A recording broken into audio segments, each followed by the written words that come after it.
തെരഞ്ഞെടുപ്പ് മുന്നിൽ കണ്ടല്ല സർക്കാരിനുള്ള പിന്തുണയെന്ന് NSS general secretary G Sukumaran Nair media വണ്ണിനോട്. കോൺഗ്രസിൽ നിന്ന് ആരും കൂടിക്കാഴ്ചയ്ക്ക് വിളിച്ചില്ലെന്നും സുകുമാരൻ നായർ പറഞ്ഞു.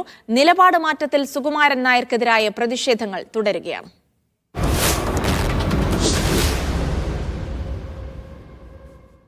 ആഗോള അയ്യപ്പ സംഗമത്തിൽ സർക്കാരിനെയും LDFനെയും പുകഴ്ത്തി NSS നേതൃത്വം കോൺഗ്രസിനെയും BJPയെയും രൂക്ഷമായി വിമർശിച്ച് രംഗത്ത് വന്നത് രാഷ്ട്രീയ ചർച്ചകൾക്ക് വഴി തുറന്നിരുന്നു. ഈ സാഹചര്യത്തിലാണ് നിലപാടിൽ സുകുമാരൻ നായരുടെ വിശദീകരണം. തെരഞ്ഞെടുപ്പിനെ കണ്ടോണ്ടല്ല ഞാൻ നിലപാടെടുത്തിരിക്കുന്നത്. കാര്യം വിശ്വസിച്ചല്ലേ ഒക്കുള്ളൂ. ഞങ്ങളൊരു സോഷ്യൽ ഓർഗനൈസേഷൻ എന്നുള്ള നിലയിൽ ഗവൺമെന്റിനോട് എന്നും സഹകരിച്ചു വേണം പോകാൻ. തെറ്റുണ്ടെങ്കിൽ ഞങ്ങൾ പറയും, ശരിയുണ്ടെങ്കിലും പറയും. ബാനർ പോസ്റ്റർ പ്രതിഷേധങ്ങളെ സുകുമാരൻ നായർ തള്ളി. കോൺഗ്രസ് നേതാക്കൾ ആരും തന്നെ ബന്ധപ്പെട്ടിട്ടില്ലെന്നും അദ്ദേഹം വ്യക്തമാക്കി. കോൺഗ്രസിന്റെ നേതാക്കന്മാരാരെങ്കിലും ചർച്ചകൾക്കോ അല്ലെങ്കിൽ കൂടിക്കാഴ്ചയ്ക്കോ ഒക്കെ സമയം ചോദിക്കുകയോ എല്ലാം ചെയ്തിട്ടുണ്ടോ? ഒന്നും ചെയ്തിട്ടില്ല. അതിനിടെ പത്തനംതിട്ട പ്രമാടം പഞ്ചായത്ത് ഓഫീസിന് സമീപത്താണ് സുകുമാരൻ നായർക്കെതിരെ പുതിയ ബാനർ പ്രത്യക്ഷപ്പെട്ടത്. പിണറായിക്ക് പാദസേവ ചെയ്യുന്ന കട്ടപ്പയായി സുകുമാരൻ നായർ മാറിയെന്നാണ് വിമർശനം. സെക്രട്ടറിയുടേത് വീണ്ടും വിചാരമില്ലാത്ത ഇടപെടലെന്ന് കണയന്നൂർ NSS കരയോഗം പ്രതികരിച്ചു. ഇടതുപക്ഷ ഗവൺമെന്റിന്റെ പിന്തുണയോടുകൂടി വനിതകളെ ശബരിമല ക്ഷേത്രത്തിൽ പ്രവേശിപ്പിക്കുകയുണ്ടായി. അന്നത്തെ ആചാര ലംഘനത്തിനെതിരായി നിന്നതാണ് NSS. ശ്രീ ജി സുകുമാരൻ നായർ അതിന് അനുകൂലമായ ഒരു നിലപാടാണ് ഇന്നെടുത്തത്. അതിൽ ഞങ്ങളുടെ ഈ കരയോഗത്തിനും കരയോഗ കുടുംബാംഗങ്ങൾക്കും ശക്തമായ പ്രതിഷേധമുണ്ട്. NSS നിലപാടിൽ പ്രതിഷേധിച്ച് ചങ്ങനാശ്ശേരി പുഴവാതിലെ ഒരു കുടുംബത്തിലെ 4 പേർ NSS അംഗത്വം രാജിവെച്ചു. രാഷ്ട്രീയ ലക്ഷ്യം വെച്ചുള്ള നീക്കമെന്ന് പ്രാദേശിക നേതൃത്വം പ്രതികരിച്ചു. വിവിധ ബ്യൂറോകൾക്കൊപ്പം ജോസി ബാബു, മീഡിയ വൺ, കോട്ടയം. NSSുമായി കോൺഗ്രസ് തിടുക്കപ്പെട്ട് ചർച്ച നടത്തില്ല.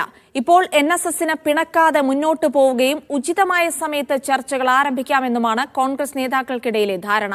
NSSനെ ആക്രമിക്കാതെ CPMനെയും സർക്കാരിനെയും കടന്നാക്രമിക്കുകയാണ് ഇന്നും UDF നേതാക്കൾ ചെയ്തത്. സുകുമാരൻ നായരുടെ പരസ്യ പ്രതികരണത്തിനു പിന്നാലെ UDF നേതാക്കൾ തമ്മിൽ ആശയവിനിമയം നടത്തി. NSS നീക്കം UDFനെ അമ്പരപ്പിച്ചെങ്കിലും തൽക്കാലെ കരുതലോടെ നീങ്ങും. ആശങ്കയോടെ തിടുക്കപ്പെട്ട് പെരുന്നയിലേക്ക് ഓടിയാൽ വലിയ പ്രയോജനം ചെയ്യില്ല. ചിലപ്പോൾ തിരിച്ചടിച്ചേക്കാം എന്നും കോൺഗ്രസ് കരുതുന്നു. അതിനാൽ കോൺഗ്രസ് എല്ലാ കാലത്തും വിശ്വാസികൾക്കൊപ്പമാണെന്ന് NSS അണികൾക്ക് കൂടി ബോധ്യമാകുന്ന രീതിയിൽ മുന്നോട്ടു പോകാനാണ് കോൺഗ്രസ് നീക്കം. ഒപ്പം CPMന്റെ നിലപാടുകളിലെ വൈരുദ്ധ്യവും നിരന്തരം തുറന്നുകാട്ടാനും ശ്രമിക്കും. മാത്രമല്ല CPM നീക്കങ്ങൾ BJPക്ക് അവസരമൊരുക്കുന്നതാണെന്ന പ്രചാരണവും നടത്തും. വർഗീയ ശക്തികൾക്ക് സ്പേസ് ഉണ്ടാക്കി കൊടുക്കുന്ന പരിപാടിയാണ് CPM ചെയ്യുന്നത്. BJP ചെയ്യുന്ന അതേ വഴിയിലൂടെയാണ് കേരളത്തിലെ CPM യാത്ര ചെയ്യുന്നത്. യോഗി ആദിത്യനാഥ് പിണറായി വിജയന് പറ്റിയ നല്ല കൂട്ടുകാരനാണ്. NSSുമായി ഒരു തർക്കവുമില്ലെന്ന് UDF നേതാക്കൾ ആവർത്തിച്ച് പ്രഖ്യാപിക്കുന്നുണ്ട്. NSSുമായി ഞങ്ങൾക്കൊരു തർക്കവുമില്ല. അവരുടെ സമദൂര സിദ്ധാന്തം എന്നുള്ള നിലയിൽ തന്നെ UDFന് അനുകൂലമായിട്ടുള്ള ഒരു തീരുമാനം അവരിൽ നിന്നുണ്ടാകും എന്നുള്ളതാണ് ഞാൻ പ്രതീക്ഷിക്കുന്നത്. സുകുമാരൻ നായരുടെ നിലപാടിനോട് NSSനുള്ളിൽ നിന്നും ഉയരുന്ന എതിർപ്പും കോൺഗ്രസ് ഗൗരവത്തോടെയാണ് വീക്ഷിക്കുന്നത്. Media one, Thiruvananthapuram.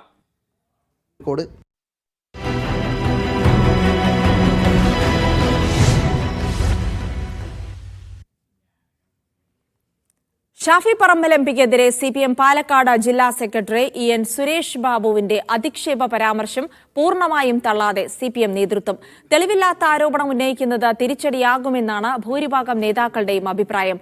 ഷാഫിക്കെതിരായ അധിക്ഷേപത്തെ ന്യായീകരിച്ച് EN Suresh Babu ഇന്നും രംഗത്തെത്തി. യാതൊരു തെളിവുമില്ലാതെ ഷാഫി പറമ്പിൽ സ്ത്രീകളെ ബംഗളൂരുവിലേക്ക് കറങ്ങാൻ ക്ഷണിക്കാറുണ്ടെന്ന CPM പാലക്കാട് ജില്ലാ സെക്രട്ടറിയുടെ പ്രസ്താവന CPM ഏറ്റെടുക്കില്ല. തദ്ദേശ സ്വയംഭരണ തെരഞ്ഞെടുപ്പ് അടുത്തിരിക്കെ ഇത്തരം ആരോപണങ്ങൾ ഉന്നയിക്കുന്നത് തിരിച്ചടിയാകുമെന്ന അഭിപ്രായമുള്ള നേതാക്കളുണ്ട്. എന്നാൽ ജില്ലാ സെക്രട്ടറിയെ പൂർണ്ണമായി തള്ളാൻ CPM നേതൃത്വം തയ്യാറായിട്ടില്ല. അല്ല, ഷാഫിക്ക് എതിരായിട്ട് ആരോപണം ഉള്ള ആൾക്കാരാണല്ലോ പറയുന്നത്. എനിക്കെന്തെങ്കിലും ഉണ്ടെങ്കിൽ ഞാൻ പറയില്ലേ? എൻ്റെ കയ്യിൽ രേഖ ഉണ്ടെങ്കിൽ ഞാൻ പറയുമായിരുന്നല്ലോ. അദ്ദേഹത്തിൻ്റെ കയ്യിൽ രേഖ ഉള്ളത് കൊണ്ടായിരിക്കുമല്ലോ പറഞ്ഞിട്ടുണ്ടാവും. രാഷ്ട്രീയമായി കോൺഗ്രസ് പാർട്ടി ജീർണിക്കപ്പെട്ടിരിക്കുന്നു. ആ പാർട്ടിയുടെ രാഷ്ട്രീയ ജീർണതയിൽ നിന്ന് കോൺഗ്രസിനെ രക്ഷിക്കാൻ കോൺഗ്രസ് മുമ്പിലേക്ക് വരട്ടെ. ഞങ്ങളുടെ അഭിപ്രായം അതാ. ജില്ലാ സെക്രട്ടറി അങ്ങനെ ഒരു പരാമർശം നടത്തി താൻ പറഞ്ഞതിൽ തെറ്റില്ലെന്നും ബോധ്യങ്ങളുടെ അടിസ്ഥാനത്തിലാണ് പറഞ്ഞതെന്നും അതുമായി മുന്നോട്ടു പോകാൻ ആഗ്രഹിക്കുന്നില്ലെന്നുമാണ് EN സുരേഷ് ബാബുവിന്റെ പ്രതികരണം. കോലിട്ടിളക്കിയാൽ പ്രത്യാഘാതമുണ്ടാകുമെന്നും CPM ജില്ലാ സെക്രട്ടറി പറഞ്ഞു. എന്നെ കോലിട്ടിളക്കാൻ വന്നാൽ അത് പ്രത്യാഘാതം വളരെ പ്രയാസമായിരിക്കും ഞാൻ പറഞ്ഞല്ലോ. പിന്നത്തെ തെറ്റായി പോയി എന്ന് പറയും. ഞാൻ നിങ്ങളോട് ആദ്യം തന്നെ പറഞ്ഞു, ഇന്നലെ പറഞ്ഞ കാര്യത്തിൽ നിന്ന് യാതൊരു മാറ്റവും ഇല്ല. അധിക്ഷേപ പരാമർശത്തെ തുടർന്നുണ്ടായ വിവാദം എത്രയും വേഗം അവസാനിപ്പിക്കാനാണ് CPM ശ്രമം. വികസനമാണ് ചർച്ച ചെയ്യേണ്ടതെന്നും ചീഞ്ഞളിഞ്ഞ രാഷ്ട്രീയ ചർച്ചകൾ മുന്നോട്ട് കൊണ്ടുപോകാൻ ആഗ്രഹിക്കുന്നില്ലെന്നും പറഞ്ഞ് വിഷയം അവസാനിപ്പിക്കുകയാണ് EN Suresh Babu. Media 1 Palakkad. CPM നേതാവ് KJ ഷൈൻ നൽകിയ അപകീർത്തി പരാതിയിൽ KM ഷാജഹാനെ ചോദ്യം ചെയ്യുന്നു. തിരുവനന്തപുരത്ത് നിന്നും പുലർച്ചെയാണ് ഷാജഹാനെ എറണാകുളത്തെത്തിച്ചത്. മാലിന്യമുക്ത കേരളത്തിന്റെ ഭാഗമായതിൽ അഭിമാനമുണ്ടെന്ന് ഷാജഹാന്റെ അറസ്റ്റ് സൂചിപ്പിച്ച് KJ ഷൈൻ പ്രതികരിച്ചു. ഇന്നലെ രാത്രി തിരുവനന്തപുരം ആക്കുളത്തെ വീട്ടിൽ നിന്നും കസ്റ്റഡിയിലെടുത്ത KM ഷാജഹാനെ ഇന്ന് പുലർച്ചെ കൊച്ചിയിലെത്തിച്ചു. ആലുവ റൂറൽ സൈബർ പോലീസ് സ്റ്റേഷനിലാണ് ഷാജഹാനെ ചോദ്യം ചെയ്യുന്നത്. വൈകാതെ കോടതിയിൽ ഹാജരാക്കും. ഷാജഹാന്റെ അറസ്റ്റിൽ പോലീസിനെ അഭിനന്ദിച്ച KJ ഷൈൻ പോരാട്ടം തുടരുമെന്നും പ്രതികരിച്ചു. ആ മാലിന്യത്തെ നിർമ്മാർജ്ജനം ചെയ്യാനുള്ള ഉത്തരവാദിത്വം എല്ലാ മനുഷ്യരും ഏറ്റെടുക്കുന്നു. അതിൻ്റെ ഭാഗമായി ഞാനും ഏറ്റെടുത്തു. അതിനൊരു റിസൾട്ട് ആദ്യമായി ഉണ്ടായിരിക്കുന്നു. കേരള പോലീസിന് സല്യൂട്ട് ചെയ്യുന്നു. കേരളത്തിലെ ഗവൺമെൻറ്റിൽ ഉറച്ച വിശ്വാസം ഉണ്ട്. അതുമായി മുന്നോട്ട് പോകും. KJ ഷൈൻ ഇന്നലെ ആലുവ റൂറൽ പോലീസിന് നൽകിയ പുതിയ പരാതിയിലാണ് ഷാജഹാന്റെ അറസ്റ്റ്. ഷൈൻ നൽകിയ ആദ്യ പരാതിയിൽ പ്രത്യേക അന്വേഷണ സംഘം കോടതിയിൽ റിപ്പോർട്ട് സമർപ്പിക്കാനിരിക്കെയാണ് പുതിയ കേസ്. മീഡിയ 1 കൊച്ചി.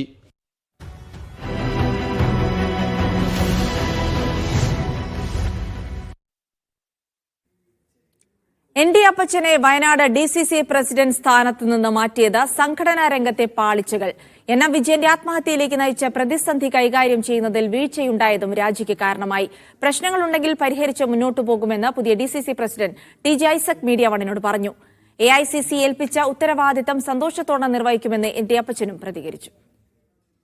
കോൺഗ്രസിനകത്തെ സംഘടനാ പ്രശ്നങ്ങൾ നിലനിൽക്കെയാണ് DCC പ്രസിഡന്റായിരുന്ന ND അപ്പച്ചൻ രാജിവെച്ചതും പുതിയ പ്രസിഡന്റായി TJ ഐസക്കിനെ തീരുമാനിച്ചതും. എന്നാൽ ഈ തീരുമാനത്തിൽ പാർട്ടിക്കകത്ത് തന്നെ ചില അഭിപ്രായ വ്യത്യാസങ്ങളുണ്ട്.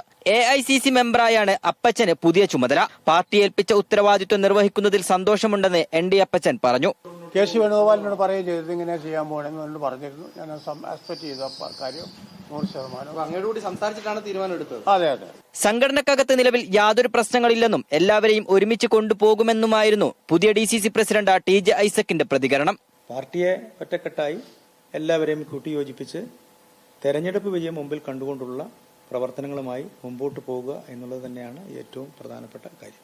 ഇന്ന് നടക്കുന്ന DCC യോഗത്തിൽ TJ ഐസക് പുതിയ അധ്യക്ഷനായി ചുമതലയേൽക്കും. KPCC president Sunny Joseph MLA ഉൾപ്പെടെയുള്ളവർ യോഗത്തിൽ പങ്കെടുക്കും.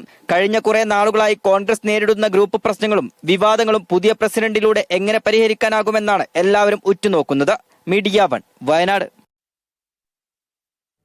സ്വർണ്ണക്കടത്ത് കേസിൽ കേന്ദ്ര അന്വേഷണ ഏജൻസികൾക്കെതിരായ ജുഡീഷ്യൽ അന്വേഷണത്തിനുള്ള സ്റ്റേ തുടരും. കമ്മീഷന്റെ പ്രവർത്തനം സ്റ്റേ ചെയ്ത സിംഗിൾ ബെഞ്ച് ഉത്തരവ് ഹൈക്കോടതി ഡിവിഷൻ ബെഞ്ച് ശരിവച്ചു. കേന്ദ്ര ഏജൻസികൾ കേസിൽ ഗൂഢാലോചന നടത്തിയെന്ന് കണ്ടെത്താനായിരുന്നു ജസ്റ്റിസ് VK മോഹനൻ കമ്മീഷനെ സർക്കാർ നിയോഗിച്ചത്. മുഖ്യമന്ത്രി, സ്പീക്കർ ഉൾപ്പെടെയുള്ളവരെ സ്വർണ്ണക്കടത്ത് കേസിൽ ഉൾപ്പെടുത്താൻ ഗൂഢാലോചന നടത്തിയെന്നായിരുന്നു കേന്ദ്ര അന്വേഷണ ഏജൻസികൾക്കെതിരെ സംസ്ഥാന സർക്കാർ ഉന്നയിച്ചത്. ഇക്കാര്യം പരിശോധിക്കാൻ ജസ്റ്റിസ് VK മോഹനെ ജുഡീഷ്യൽ കമ്മീഷനായി നിയോഗിക്കുകയും ചെയ്തു. ഇത് ചോദ്യം ചെയ്താണ് ED ഹൈക്കോടതിയെ സമീപിച്ച് സിംഗിൾ ബെഞ്ചിൽ നിന്ന് സ്റ്റേ നേടിയത്. ഇതിനെതിരെ സംസ്ഥാന സർക്കാർ നൽകിയ അപ്പീലാണ് ഇന്ന് ഡിവിഷൻ ബെഞ്ച് തള്ളിയത്. ജുഡീഷ്യൽ കമ്മീഷന് നിയമസാധുതയില്ലെന്നും കേസ് അട്ടിമറിക്കാനുള്ള ശ്രമമാണ് നടക്കുന്നതെന്നും ED വാദിച്ചു. കമ്മീഷൻ ഓഫ് ഇൻക്വയറി ആക്ട് പ്രകാരം ഒരു അന്വേഷണ ഏജൻസിക്കെതിരെ മറ്റൊരു അന്വേഷണം നടത്താൻ കഴിയില്ല എന്നും ED ചൂണ്ടിക്കാട്ടി. ഈ വാദം നേരത്തെ അംഗീകരിച്ച സിംഗിൾ ബെഞ്ചിന്റെ ഇടക്കാല ഉത്തരവ് ഡിവിഷൻ ബെഞ്ചും ശരിവെച്ചു. മുഖ്യമന്ത്രിക്കെതിരെ മൊഴി നൽകാൻ സമ്മർദ്ദമുണ്ടെന്നുള്ള കേസിലെ മുഖ്യപ്രതി സ്വപ്നയുടെ ശബ്ദ സന്ദേശം പുറത്തുവന്നതിന് പിന്നാലെയാണ് കേന്ദ്ര ഏജൻസികളുടെ ഗൂഢാലോചന അന്വേഷിക്കാൻ സംസ്ഥാന സർക്കാർ ജുഡീഷ്യൽ കമ്മീഷനെ നിയോഗിച്ചത്. മീഡിയ 1 കൊച്ചി. ജനറൽ സെക്രട്ടറിയായി തെരഞ്ഞെടുക്കപ്പെട്ടത് ഏകകണ്ഠമായെന്ന CPI ജനറൽ സെക്രട്ടറി D രാജ മീഡിയ 1നോട്. പാർട്ടി കോൺഗ്രസിലെ എല്ലാ തീരുമാനങ്ങളും ഏകകണ്ഠമായിരുന്നു. വലിയ ഉത്തരവാദിത്തമാണ് പാർട്ടി തന്നെ ഏൽപ്പിച്ചിരിക്കുന്നതെന്നും എല്ലാവരെയും ഒന്നിച്ചു ചേർത്ത് RSS BJP കൂട്ടുകെട്ടിനെതിരെ പോരാട്ടം നടത്തുമെന്നും D രാജ മീഡിയ 1നോട് പറഞ്ഞു. All decisions are unanimous. But during discussion we will discuss several issues. But when we decide collectively, unanimously. Our party is party of unity. The BJP RSS combined has become so aggressive, and unless we defeat BJP RSS combined, we cannot save India, save Constitution. So it is a challenging time. I have taken up this responsibility.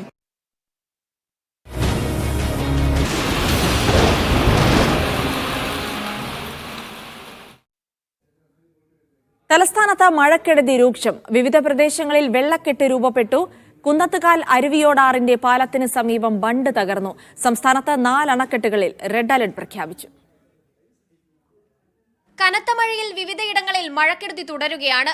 2 ദിവസമായി മഴ തുടരുന്ന തലസ്ഥാനത്ത് പലയിടങ്ങളിലും വെള്ളക്കെട്ട് രൂപപ്പെട്ടു. കിള്ളിപ്പാലം റോഡിന്റെ 2 ഇടറോഡുകളിൽ രൂപപ്പെട്ട വെള്ളക്കെട്ട് ജനങ്ങളെ ആശങ്കയിലാഴ്ത്തിയിട്ടുണ്ട്. ഓടയിലെ മലിനജലം സ്ഥലത്തെ വീടുകളിലേക്കും കയറുന്ന അവസ്ഥ. കടകൾ തുറക്കാൻ പറ്റാതെ വ്യാപാരികളും വലഞ്ഞു. ഈ പരിസരവാസികളും മൊത്തം അല്ലെങ്കിൽ എന്തെങ്കിലും ആവശ്യത്തിന് വരുന്നവരും ഈ വെള്ളത്തിൽ കൂടി നീന്തി തന്നെ പോകണം. എത്ര കാലം കൊണ്ട് ഇതേപോലെ നടക്കുന്നുണ്ട്, എന്തെങ്കിലും ചെയ്യണുണ്ടോ? ചാല മാർക്കറ്റിൽ വെള്ളം കയറി വ്യാപാരികൾ കട തുറക്കാൻ കഴിയാതെ ബുദ്ധിമുട്ടി. നെയ്യാറിന്റെ കൈവഴിയായ കുന്നത്തുകാൽ അരുവിയോട് ആറിന്റെ പാലത്തിനു സമീപമുള്ള ബണ്ട് തകർന്നു. പ്രദേശത്ത് വലിയ അപകട സാധ്യതയാണ് നിലനിൽക്കുന്നത്. ഉള്ളൂർ ആക്കുളം റോഡിൽ വെള്ളക്കെട്ട് മൂലം ഗതാഗതം തടസ്സപ്പെട്ടു. വെള്ളത്തിൽ കുടുങ്ങിയ നിരവധി വാഹനങ്ങൾ മാറ്റിയത് കെട്ടിവലിച്ചാണ്. കനത്ത മഴയെ തുടർന്ന് വേളിപ്പൊഴി മുറിച്ചു. എന്നാൽ ഇത് മുറിക്കാൻ കാലതാമസം ഉണ്ടായതായും ആക്ഷേപമുണ്ട്. പ്രതികൂല കാലാവസ്ഥ കാരണം പൊന്മുടി ഇക്കോ ടൂറിസം അടച്ചിട്ടിരിക്കുകയാണ്. മഴ കനത്തതോടെ വിവിധ ജില്ലകളിൽ കേന്ദ്ര കാലാവസ്ഥാ വകുപ്പ് ഓറഞ്ച് യെല്ലോ അലർട്ടുകൾ പ്രഖ്യാപിച്ചിട്ടുണ്ട്. ശക്തമായ മഴയ്ക്കൊപ്പം കാറ്റിനും മിന്നലിനും സാധ്യതയുണ്ട്. ഡാമുകളിലും നദികളിലും ജലനിരപ്പ് ഉയരുന്നതിനാൽ തീരത്ത് താമസിക്കുന്നവർ ജാഗ്രത പാലിക്കാനും നിർദ്ദേശം നൽകിയിട്ടുണ്ട്. സംസ്ഥാനത്ത് ഒറ്റപ്പെട്ടയിടങ്ങളിൽ അതിതീവ്ര മഴ തുടരുന്ന സാഹചര്യമാണ്. തലസ്ഥാനത്ത് വിവിധ പ്രദേശങ്ങളിൽ വെള്ളക്കെട്ടുകൾ രൂപപ്പെട്ടു. തൽസ്ഥിതി തുടരുന്ന സാഹചര്യത്തിൽ ഉടനടി സുരക്ഷാ സജ്ജീകരണങ്ങൾ ഒരുക്കിയില്ലെങ്കിൽ അപകടങ്ങൾ ഏറെയാണ്. ക്യാമറ പേഴ്സൺ ഉണ്ണി പാലായിക്കൊപ്പം സനിസ ശോഭചന്ദ്രൻ, മീഡിയ 1, തിരുവനന്തപുരം. ഇടുക്കി നെടുങ്കണ്ടം എഴുകും വയലിൽ കനത്ത മഴയിൽ കൃഷിഭൂമി ഒലിച്ചുപോയി.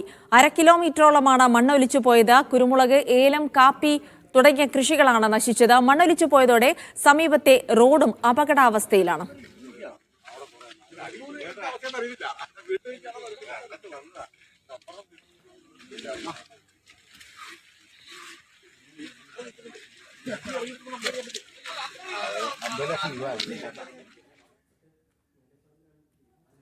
തിരുവനന്തപുരത്തെ വെള്ളക്കെട്ട് ഒഴിവാക്കാൻ വൈകുന്നേരത്തിനകം നടപടി സ്വീകരിക്കാൻ മന്ത്രിമാർ പങ്കെടുത്ത ഉന്നതതല യോഗത്തിൽ തീരുമാനം.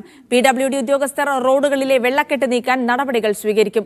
അവധിയിൽ പോയ മുഴുവൻ ഉദ്യോഗസ്ഥരെയും തിരിച്ചു വിളിക്കാനും തീരുമാനിച്ചു. യെല്ലോ അലർട്ടാണ് ജില്ലയിൽ ഉണ്ടായിരുന്നത്. എന്നാൽ ഓറഞ്ച് അലർട്ടിന് സമാനമായ മഴ പെയ്തെന്ന് മന്ത്രി വി ശിവൻകുട്ടി പറഞ്ഞു. പൊടിമുറിക്കുന്നതിൽ വീഴ്ച സംഭവിച്ചതായും അദ്ദേഹം വ്യക്തമാക്കി. സ്കൂളുകൾക്ക് അവധി നൽകിയ കാര്യത്തിൽ വീഴ്ച പറ്റിയിട്ടില്ലെന്ന് ജില്ലാ കലക്ടർ വിശദീകരിച്ചു. ദേശീയപാത 544 തൃശൂർ മുരിങ്ങൂർ ഭാഗത്ത് വീണ്ടും നിർമ്മാണ പിഴവ്. പ്രധാന പാതയോട് ചേർന്ന് ഡ്രെയിനേജിന് മുകളിൽ സ്ഥാപിച്ച സ്ലാബ് തകർന്നു. ഇന്നലെ രാത്രിയും ഇന്ന് പുലർച്ചെയുമായി 2 വട്ടമാണ് സ്ലാബ് തകർന്നത്. സ്ലാബുകളിലൂടെ ഭാരവാഹനങ്ങൾക്കടക്കം സഞ്ചരിക്കാമെന്ന് NHA അവകാശപ്പെട്ടിരുന്നു. കുവൈത്ത് ബാങ്ക് ലോൺ തട്ടിപ്പ് പ്രതികൾക്കെതിരെ പോലീസ് ലുക്കൌട്ട് നോട്ടീസ് പുറപ്പെടുവിക്കും. അന്വേഷണം ക്രൈംബ്രാഞ്ച് ഏറ്റെടുത്തേക്കും. പ്രതികളായ മലയാളികൾ ഭൂരിഭാഗവും മറ്റു രാജ്യങ്ങളിലേക്ക് കുടിയേറിയതായും പോലീസിന് വിവരം ലഭിച്ചു. കുവൈത്തിലെ അൽ ഹലി ബാങ്കിൽ നിന്നും 60 ലക്ഷം മുതൽ 1.5 കോടി രൂപ വരെ ലോൺ എടുത്ത ശേഷം മുങ്ങിയതായാണ് കേസ്.